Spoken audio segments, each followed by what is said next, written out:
ফোনেতে Gmail log in আছে, password মনে নেই। আমরা অন্য কোনো ডিভাইসে জিমেলটি লগ ইন করতে গেলে পাসওয়ার্ড লাগে, কিন্তু আমরা পাসওয়ার্ড দিতে পারছি না, পাসওয়ার্ড আমাদের মনে নেই। চলো দেখি পাসওয়ার্ড বার করা যায় কি। প্রথমে চলে আসতে হবে জিমেলে।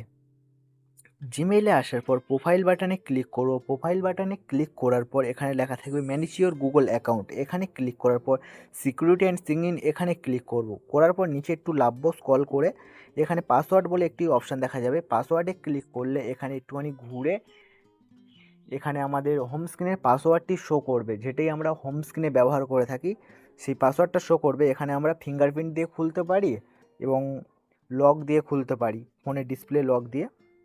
তারপর খোলার পরে এখানে শো করবে, একটু অপেক্ষা করার পর এখানে শো করবে নিউ পাসওয়ার্ড এবং কনফার্ম পাসওয়ার্ড। এখানে ওল্ড পাসওয়ার্ড চাইবে না, যেটি পুরাতন জিমেলের পাসওয়ার্ড চাইবে না। এখানে নিউ পাসওয়ার্ড দিয়ে তারপর কনফার্ম পাসওয়ার্ড দিয়ে চেঞ্জ পাসওয়ার্ড করলে নতুন পাসওয়ার্ড সেভ হয়ে যাবে। তো আমরা এই নতুন পাসওয়ার্ডটি নিয়ে একটি খাতায় লিখে রাখবো, যাতে পরবর্তীকালে না হারায়।